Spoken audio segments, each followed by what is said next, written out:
Hi, I'm Kerry Cunningham, and welcome to Lies My Marketing Experience Told Me. This is a video series where we talk to B2B luminaries about things that they've learned across their careers that they once thought were true, but know that aren't true anymore. And for those of us who've been around for a while, we have a lot of those things that we used to think were true, but we know aren't true anymore and probably never were true. So if you're an industry veteran, you're probably going to recognize yourself in this series, and you might get a kick out of hearing some of these things. You might also want to challenge some of these things. If you're relatively new in your career, well, you're in luck because these people that we're talking to in this series have done a lot of the work and a lot of the learning that can save you a lot of time. So we hope you enjoy this series. Now, without further ado, I want to introduce Liam Moroney. Liam is one of the most prolific, smartest, wisest people that you can follow on LinkedIn. He's got his own marketing agency, and he's a super sharp, super smart guy who can really help you cut through the nonsense of B2B, and there's a lot of it. So I hope you enjoy the episode. Thanks, everybody.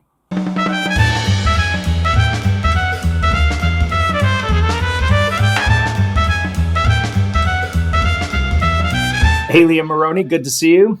Always a pleasure. How you doing? Good. Welcome to Lies My Marketing Experience Told Me. I'm excited to have you on to talk about your lie. First, maybe tell everybody who you are and where you're coming from. Sure. My name is Lee Moroney. I am the CEO of Storybook Marketing. We are a brand marketing consultancy, and I spent my entire time in my career lying to myself in SaaS. As many have. So I'm excited to hear about this. So tell me, what is the lie that your marketing experience in SaaS in particular told you? I had to really sit down and think about which one was the bigger lie that I told I'll myself. have you back for others. But I think there was a consistent one, and it was definitely the most notable, which was that the central hypothesis that I had about how marketing worked never needed challenging. It was just, did I have enough data to prove it? So I was trying to use data to prove a hypothesis I wanted to be true. And every time I ran into instances where it did not happen, I found really good ways of using my cognitive dissonance to convince myself that there was a good reason for that happening. Yeah, I think I actually have a good example of one. Good. I want to hear. I think everybody hearing this has been guilty of this, myself included. Oh, yeah. So one time I used to work in the content marketing space, and I was on the marketing team, but I also was sort of this kind of internal evangelist because we were using it. We were an example of it. So over the course of my career, I started to be asked more and more to work with our product team, to work with the data, and essentially prove that content marketing was having these effects. So I was biased from the get-go. It had to be true because that's what we did. And I came up with a model that at the time, 10 years ago, this made the world of sense to me, and now I'm ashamed of it, which was I constructed a very neat linear funnel where I had this running hypothesis that we had an amount of people who would read our content. Some percentage of those people would subscribe to the blog to read more content. And the people who would read the blog would be the most likely people to purchase because they would have consumed and moved themselves through the funnel. And I was given access to tons of data, not just ours, but client data. And I was essentially building a research report to prove this. And I couldn't. And I to the point that not only could I not, I regularly encountered examples that countered the narrative. So I would see examples where we had people who consumed tons and tons of content and never left that. They just stayed there forever. And then we had deals that would come in where they'd never even seen the blog. They weren't even aware. And we could confirm this because we would ask them, how did you hear about us? And I was like, such and such was a friend of mine and used it in the past. And I was like, okay. And every time I would encounter these, I would suddenly have to try and find out why that couldn't be true because that was an inconvenient answer. And then somewhere along the lines, I had to realize maybe it's that the model doesn't work, but it took me way, way longer to understand it than I think. The model was never up for challenging. The data that went into the model was the only thing that could explain it. I think you've just described about half of how B2B works, or maybe more. B2B marketing works. One of the things I think specifically around content marketing is there's a paradox, which is the better you are at it, the less likely it is that the people coming to look at your content are in-market buyers. That's just the nature of the world. And right? I mean, in general, the better you are at marketing and messaging, the less of it you need to make your point. So there's a counterintuitive, like there's an assumption that volume makes people more likely to do something. And I think frequency has become this big narrative. And there's no data that really supports that. In fact, there's lots of data that says, sure, if you see 1,000 ads, you're going to be some degree more aware of the brand than if you saw one. But the diminishing returns are massive. So the amount you're spending per incremental touch point relative to the amount more that they are likely to think of you, it just, the math doesn't math when you start to look at it. Yeah. So so this is one of the things I want to do here is create a permission structure for people to understand that, look, we've all, and this is true in every business, not just B2B marketing and SaaS, but, we all have things that we believed were true about the world generally and about our jobs and our careers and all of that stuff that turns out eventually to not be true at all, and maybe just the opposite of it. But it's hard to drop those things. So Yeah. how did you, like, what's the path from getting to I'm desperately trying to prove this thing and ignore the data that doesn't help, to, all right, screw that. We gotta think of a different way. So I'll give you kind of a double-edged sword answer, because I think what got me to come around was asking myself the question of, like, would I respond to this? Do I buy this particular way?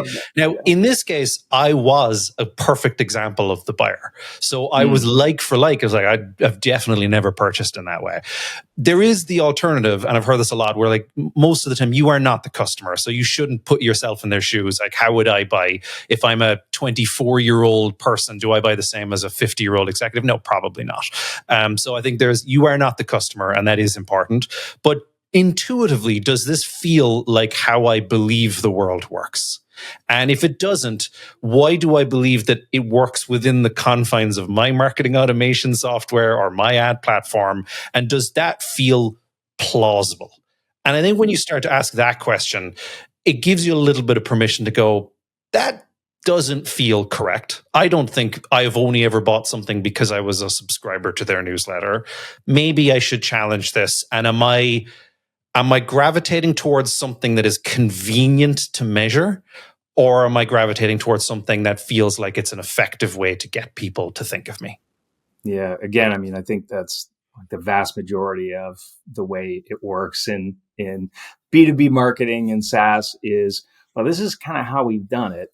And if I question that, then what am I going to do?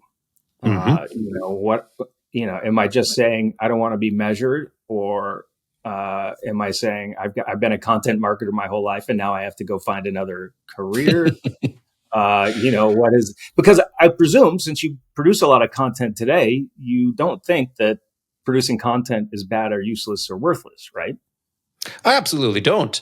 I also think I'm clear on what I'm trying to accomplish with my content and how mine is different than others. So I'm a consultant, and I'm pretty sure that the content that I produce is a demonstration of how I think.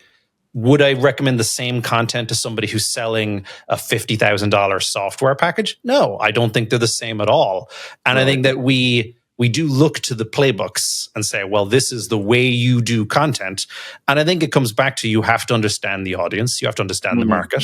You have to understand how and why people make buying decisions. And a lot of the time, truthfully, in B2B, it's because they want to take fewer risks and they want to buy the safest thing. And, it's not about, did I give you the most value, which I think is a content marketing narrative. We're going to give you all this utility content and it's going to convince you to buy from us because we showed you how intelligent we are. That might be true for a consultant. For a large company, they'll buy from you because everyone else has heard of you and you're a safe purchase.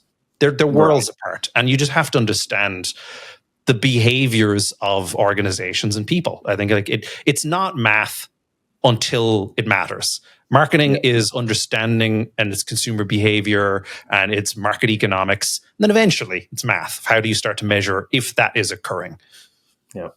When we're moving through our careers, you move up because you were good at the last thing. You had success at the last thing, or at least it looked like you had success at the last thing you did, and you get the next one. And the most likely human thing to want to do is to repeat what you did last time.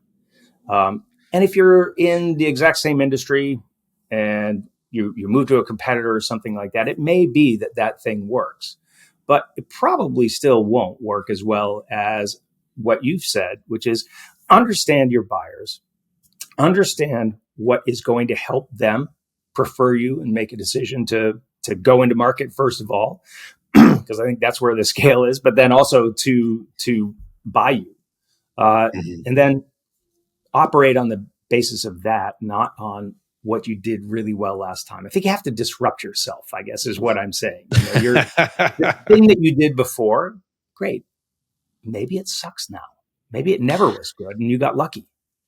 That's such an important point. And I think we've all been at those companies where a new exec comes in and they're bringing with them the playbook of, well, I took this company public at my last company. I was like, okay, yeah, you were in a different industry. You were in a very different economy. There was a very different level of VC funding and there were fewer competitors in your category. So none of what you just said applies to this situation. Right. And it is, you have to step back and realize that, yes, strategy is really hard. Yeah. When you, if you built your career from 2014 to 2021, what you did does not apply now. Yeah. Very possibly. I mean, maybe it does. You might have done really great things, but there's a really good chance. You rode a wave, and that wave is a ripple now, or it's nothing. It's a riptide. You're going to pull you out into the ocean. So I think that's really important. What else? So what would you advise somebody who's there? I mean, particularly to content marketing if you want, but just generally like operating under a paradigm like this is how the world works. How does somebody disrupt themselves, question for themselves? I think, there's the obvious reality, which is that a lot of us don't get to pick the metrics that we're using, and a lot of them are handed down to us. And that's true. And I think, I'm always sympathetic and empathetic to that. But I think you will never do yourself a disservice by being more literate about how data works and how statistics operate. And you will never be a worse marketer for learning some of the older fundamental things in marketing. If nothing else, they give you a little bit of extra ammunition to question things. And I'm a big fan of asking questions. There's actually a wonderful book called A More Beautiful Question. Very short book, well worth reading. And it's all about how we are trained to not ask dumb questions because it's embarrassing. But often the person who asks but why are we doing it that way? Or is that really the right metric? Sometimes they're the most important questions to ask. Yeah, this guy I worked for a couple of decades ago, kind of a gruff guy, really, really great, a lot of fun. But like his favorite thing to say in the middle of a meeting was, "What the fuck are you talking about?"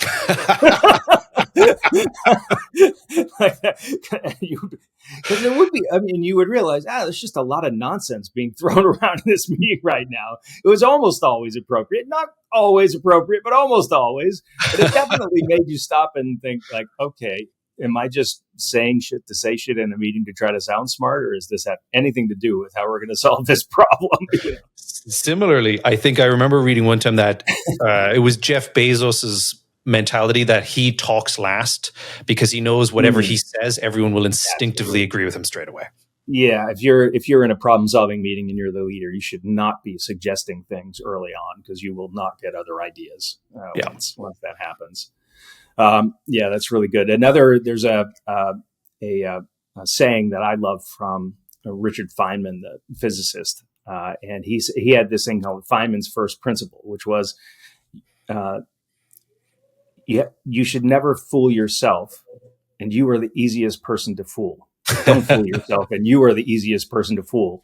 So you have to be very careful about that. And I think it's just true. You have to be very careful and ask yourself all the time, am I fooling myself about this? Do we think we really know what's causing this thing to happen? Or do we really know?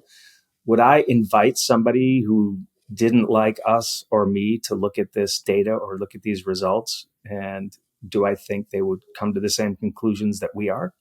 Like if there was an antagonistic person looking at this, would they come to the same conclusions about this that we are?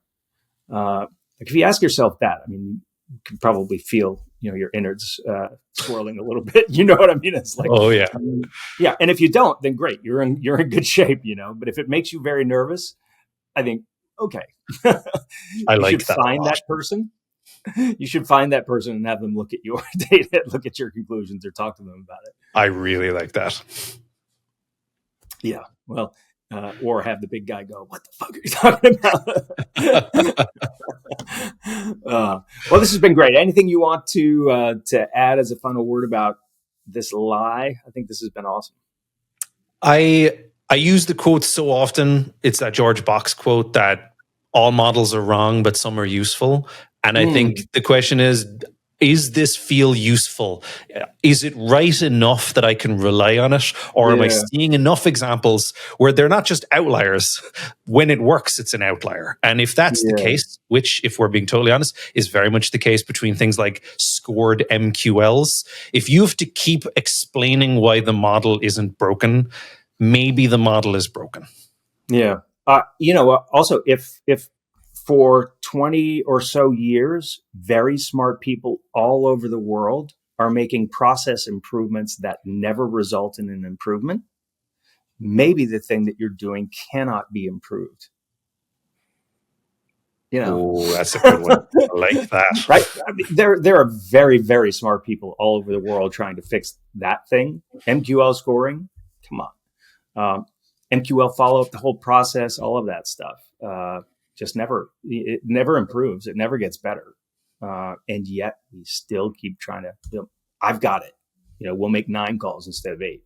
Okay. Yeah. That's it.